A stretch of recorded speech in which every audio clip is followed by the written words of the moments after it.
Hello friends, it's Geeta Shekhawat है।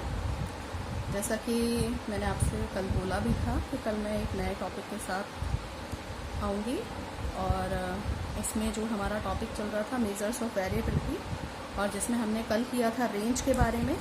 4 हमारी deviations होती हैं और उसमें से कल हमने रेंज कंप्लीट किया था और आज हम करने जा रहे हैं क्वार्टाइल डेविएशन।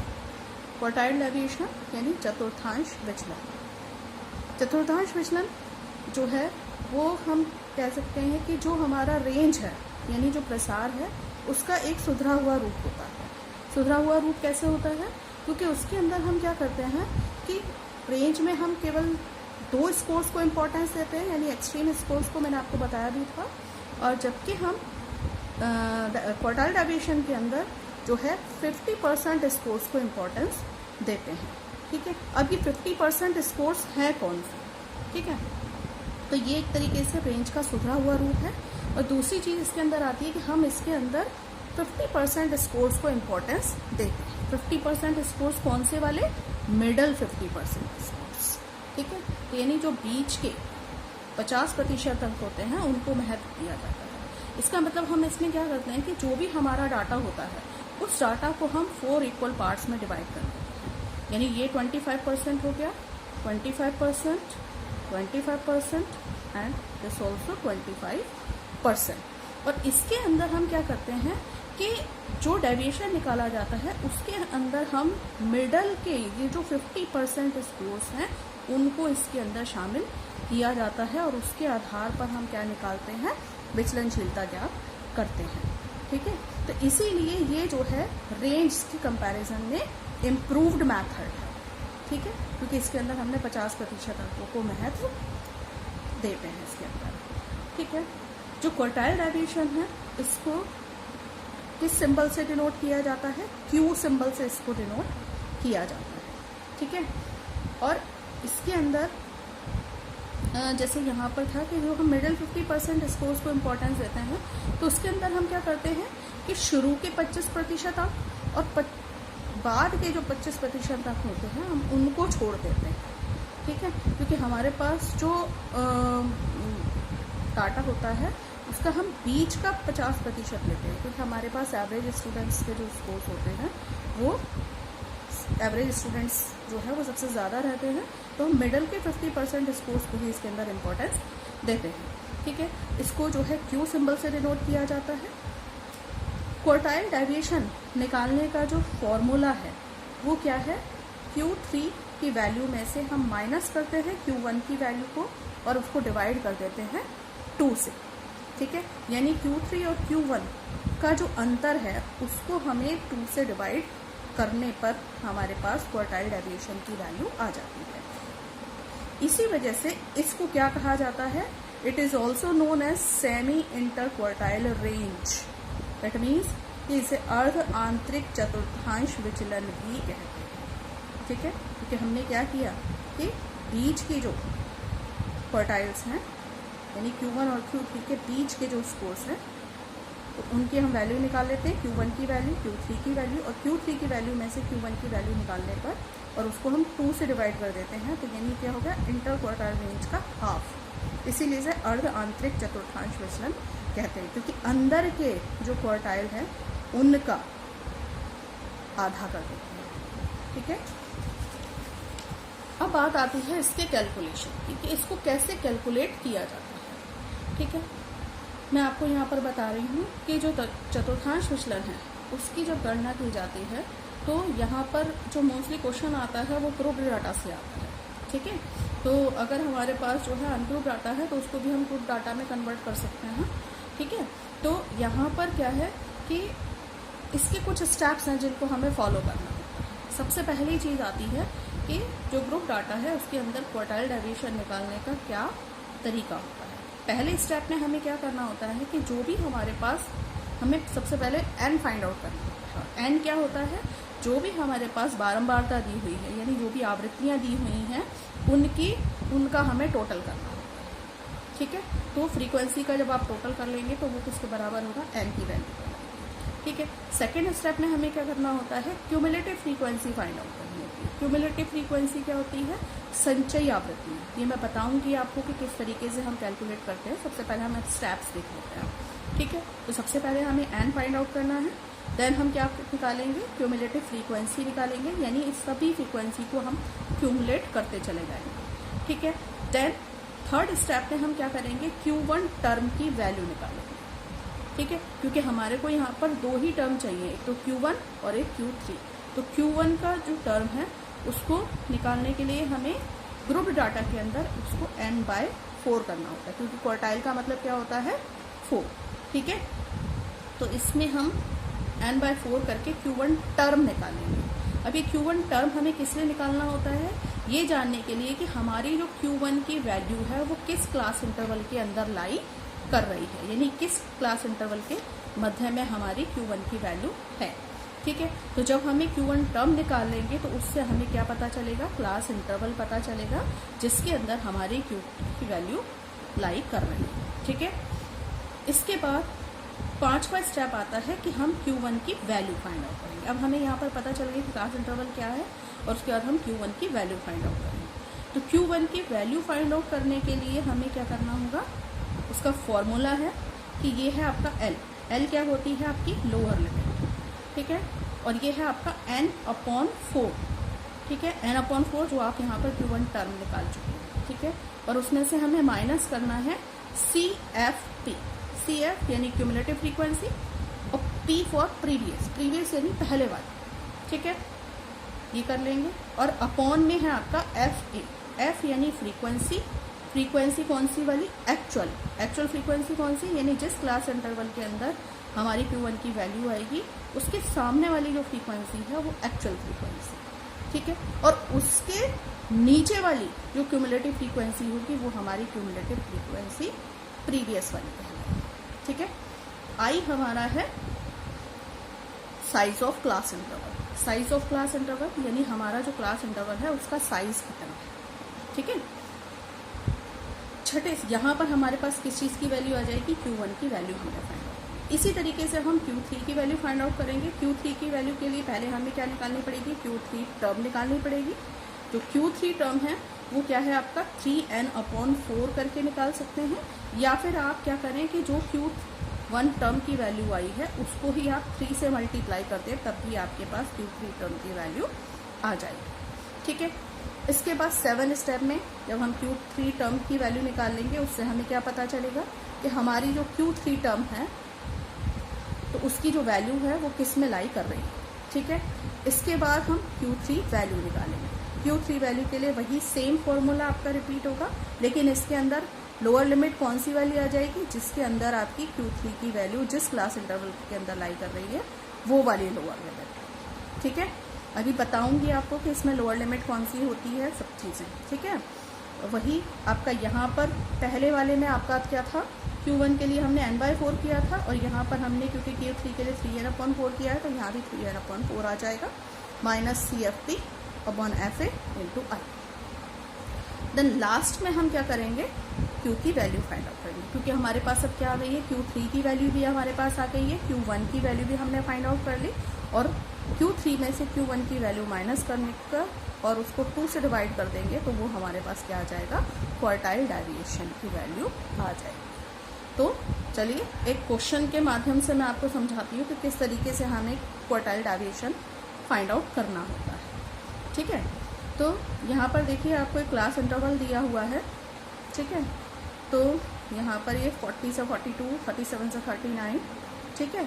तो अगर आप यहाँ पर देखें तो ये आपका क्या जो क्लास इंटरवल दिया हुआ है वो कौन सा दिया हुआ है, इंक्लूसिव वाला दिया हुआ है, यानी इसके अंदर क्या है कि जैसे यहाँ पर है 37 से 39, तो 39 वैल्यू इसके अंदर है, लेकिन यहाँ पर क्या है, अगर 39 से ऊपर वैल्यू 40 वैल्यू है तो वो इसके अंदर लाई करेगी। लेकिन ये जो है अगर हम टेक्निकल तरीके से देखें तो ये जो है हमारा क्लास इंटरवल ठीक नहीं रहता। अगर हमारे पास जो वैल्यूज स्कोर्स बच्चों के आते हैं, यानी ये जो क्लास इंटरवल क्या है कि स्कोर्स, यानी बच्चों के जो स्कोर्स हैं वो किस किस के बीच में लाई कर रहे हैं, ठीक है। यानी 40 से 42 अंकों के बीच में कितने बच्चों के मार्क्स हैं, 5 बच्चों। 37 से 39 के बीच में कितने बच्चों के मार्क्स हैं? 8 बच्चों के, ठीक है। लेकिन कई बार हमारे पास वैल्यू आ जाती है कि हमारी पॉइंट्स में वैल्यू आ जाती है कि जो हमारे स्कोर्स होते हैं, ठीक है। सपोज कर लीजिए कि मान लीजिए वैल्यू आ गई हमारी 39.4, तो अब हम 39.4 यहाँ पर रखें या कहाँ रखें, क्योंकि यहाँ पर तो हम केवल 39 तक ले सकते हैं, ठीक है, और यहाँ पर हम 40 से ले सकते हैं, यानी 39.1 से लेके 39.9 तक की वैल्यू हम कहाँ शो करेंगे। तो इसीलिए हमें क्या करना होता है कि इस क्लास इंटरवल को हमें ठीक करना होता है, लिमिट करनी होती है उसे, ठीक है। तो यहाँ पर आपको फ्रीक्वेंसीज दी हुई हैं, ठीक है। तो सबसे फर्स्ट स्टेप में हम क्या करेंगे कि इस क्लास इंटरवल को सबसे पहले हम ठीक करेंगे, ठीक है। तो इस क्लास इंटरवल को यहाँ पर देखिए कि जैसे पहले हमारा क्या था, ये तो हमारी कहलाती है ये जो क्लास इंटरवल है इसके अंदर 40 जो है वो लोअर लिमिट हो गई और 42 अपर लिमिट हो गई। इस क्लास इंटरवल के अंदर 37 लोअर लिमिट हो गई, 39 अपर लिमिट हो गई, ठीक है। तो अब यहाँ पर हमें क्या करना होगा कि जितने भी क्लास इंटरवल्स हैं सभी रो में हमें 0.5 लोअर लिमिट में से माइनस करना होगा, ठीक है। लोअर लिमिट में से माइनस करेंगे कितना? 0.5 और ऐड करेंगे अपर लिमिट में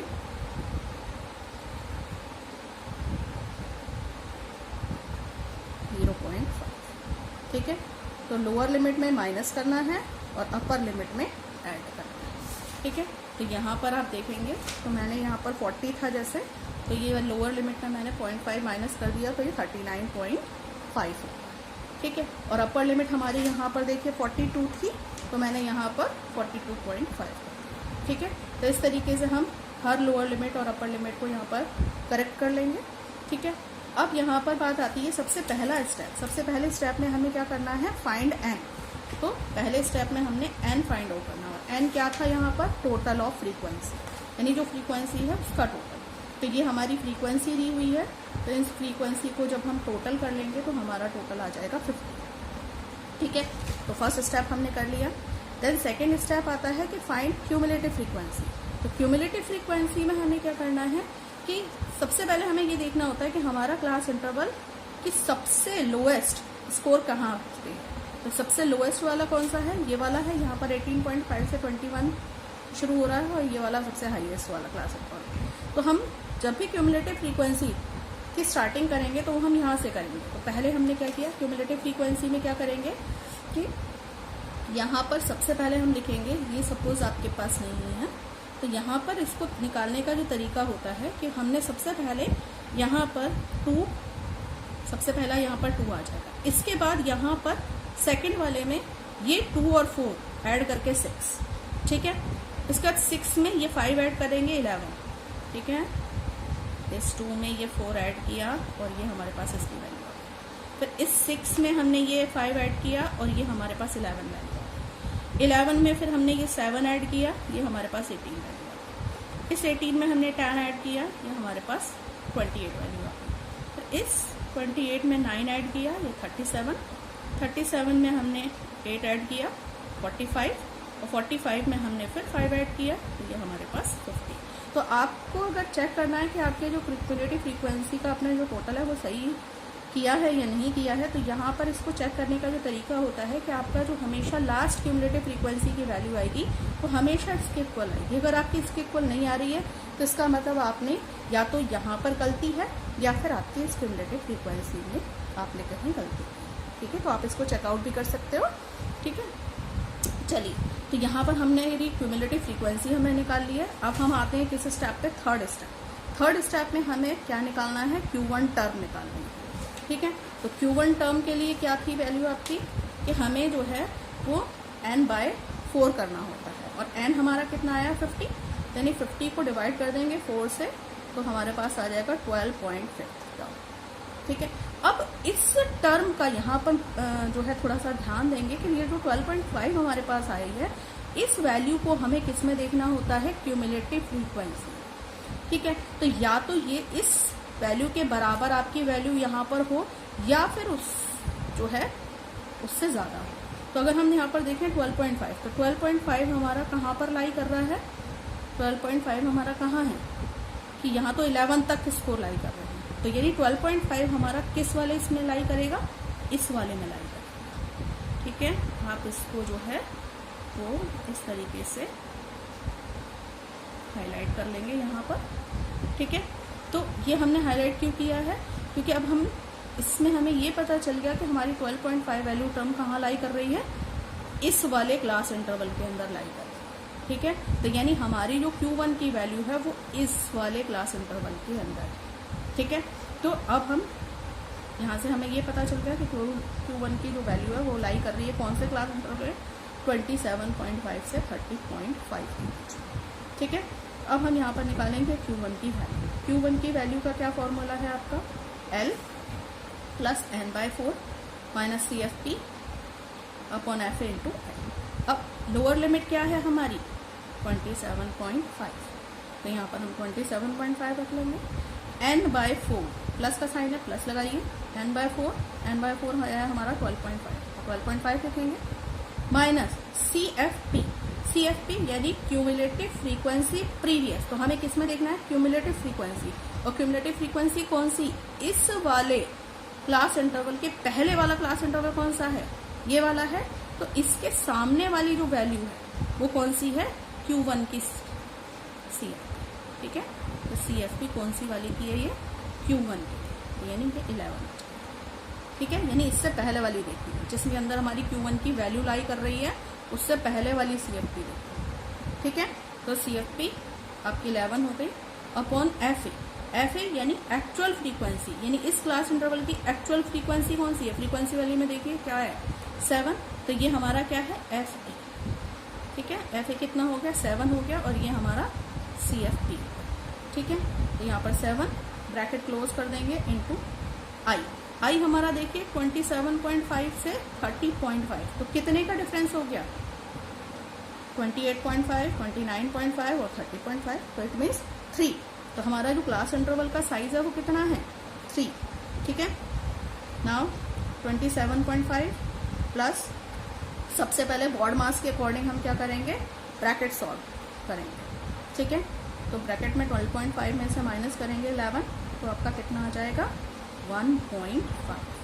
ठीक है, कितना आ गया 1.5 अपॉन में 7 है इंटू 3। ठीक है, अब यहाँ पर मल्टीप्लाई कर लेंगे 3 की 1.5 में, तो 4.5 अपॉन 7 आ गया, ये प्लस और ये 27.5। अब यहाँ 27.5 एज इट इज प्लस, और क्योंकि ये पहले डिवाइड हो रहा है यहाँ पर, तो 4.5 को डिवाइड कर लेंगे तो हमारे पास आ जाएगा 0.64। दिख रहा है सभी को, तो 0.64। ठीक है, 27.5 में 0.64 ऐड करने पर हमारे पास जो वैल्यू आ जाएगी दैट इज 28.14, और ये हमारी किसकी वैल्यू है, Q1 की वैल्यू। ठीक है, अब हम निकालेंगे यहाँ पर इसी तरीके से सेम प्रोसेसिंग में हम निकालेंगे Q3 टर्म। ठीक है, तो पहले Q3 टर्म हम देखें, तो Q3 टर्म में क्या होता है 3n/4। ठीक है, तो यानी 3 इंटू n की वैल्यू आपके पास 50/4। तो जब आप इसको करेंगे 50 इंटू 3 150 को 4 से डिवाइड करेंगे तो आपके पास आ जाएगा 37.5, या फिर आपके पास यहाँ पर 12.5 है, तो 12.5 को आप सीधा जो है 3 से मल्टीप्लाई कर देंगे, तब भी आपके पास 37.5 ही आएगा। ठीक है, तो ये तो हमारी आ गई किसकी वैल्यू, Q3 टर्म की। अब इससे हमें क्या देखना है कि हमारा जो Q3 की वैल्यू है वो कौन से वाले क्लास इंटरवल में लाई कर रही है। ठीक है, तो Q3 37.5, तो यहाँ पर अगर आप देखें तो ये कौन सा है, यहाँ पर 37 तक है। ठीक है, लेकिन ये कितना है 37.5, तो यानी हमारी Q3 की वैल्यू कहाँ लाई करेगी, इस वाले क्लास में। ठीक है, कौन से क्लास इंटरवल में, इस वाले क्लास में। ठीक, तो यहाँ पर जब आप देखेंगे तो इसके अंदर हमारी Q3 की वैल्यू लाई करेगी, इसमें हमारी Q1 की वैल्यू लाई करेगी। अब यहाँ पर आप देखेंगे कि हमें पता चल गया कि इस क्लास इंटरवल के अंदर हमारी वैल्यू लाई कर रही है 36.5 से 39.5 वाली। ठीक है, तो Q3 की वैल्यू के लिए वही फॉर्मूला आप लिख लेंगे पहले, यहाँ पर L प्लस यहाँ पर हो जाएगा 3n/4। ठीक है, माइनस CFP/FA इंटू। तो L की वैल्यू यहाँ पर कितनी है, लोअर लिमिट कितनी है 36.5 प्लस 3n/4 हो गया आपका 37.5। ठीक है, और CFP। अब इससे पहले वाली, इस क्लास इंटरवल से पहले वाली CFP कौन सी है? ठीक है, Q3 के लिए कौन सी हो गई? 37, इसलिए यहाँ पर आ जाएगा 37 अपॉन FA। इसकी एक्चुअल फ्रीक्वेंसी कितनी है? 8, तो यहाँ पर 8 आ जाएगा, इनटू क्लास इंटरवल का साइज आपका 3 है तो 3 लिख देंगे। देन 36.5 प्लस 37.5 में से 37 लेस करेंगे 0.5 अपॉन 8 इंटू 3। ठीक है, 0.5 को 3 से मल्टीप्लाई करने पर हमारे पास आ जाएगा 1.5 अपॉन 8 और ये एज इट इज उतार लेंगे। ठीक है, इसके बाद फिर 36.5 प्लस 1.5 को आप डिवाइड करेंगे 8 से तो आपको कितना आ जाएगा? 0.1875। ठीक है, तो 0.1875 आपके पास आया है। तो यहाँ पर आप देखिए कि हमने जो है 2 डेसिमल प्लेस तक ले रहे हैं, तो यहाँ पर हमें 2 डेसिमल के लिए हमें तीसरी डिजिट देखनी होगी डेसिमल के बाद। अगर वो 5 या 5 से ज़्यादा है तो ये वाली जो डिजिट है आपकी, ठीक है, ये वाली जो डिजिट है ये आपकी क्या हो जाएगी? 1 बढ़ जाएगी। लेकिन अगर ये आपकी 5 से कम है तो ये एज इट इज़ है। ठीक है, तो क्योंकि ये 5 से ज़्यादा है तो यानी हमारी वैल्यू कितनी हो जाएगी? 0.19। ठीक है, तो यहाँ पर हमारा हो गया 0.19। 36.5 में आप 0.19 ऐड कर देंगे तो आपके पास वैल्यू आ जाएगी 36.69। तो ये वैल्यू हमारे पास हो गई किस चीज़ की? Q3 की वैल्यू।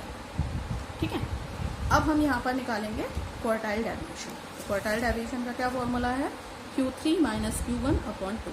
तो Q3 की वैल्यू हमारे पास आई है 36.69 माइनस 28.14 अपॉन 2। ठीक है, तो माइनस करेंगे आपके पास आ जाएगा 8.55 बाय 2। ठीक है, तो Q की वैल्यू आ गई आपके पास 4.275।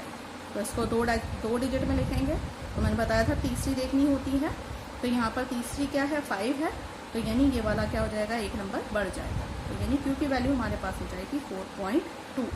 तो यानी इसकी जो क्वार्टाइल डेविएशन हमारे पास आया है वो 4.28 आया।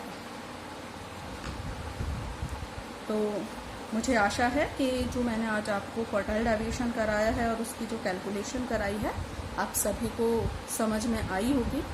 और अगर आपको नहीं समझ में आया है या आपको वीडियो आज का कैसा लगा तो आप अपने कमेंट बॉक्स में मुझको बता सकते हैं, और जिसकी भी क्वेरी है वो अपनी क्वेरी भी मुझसे कर सकता है। Thank you so much, have a nice day.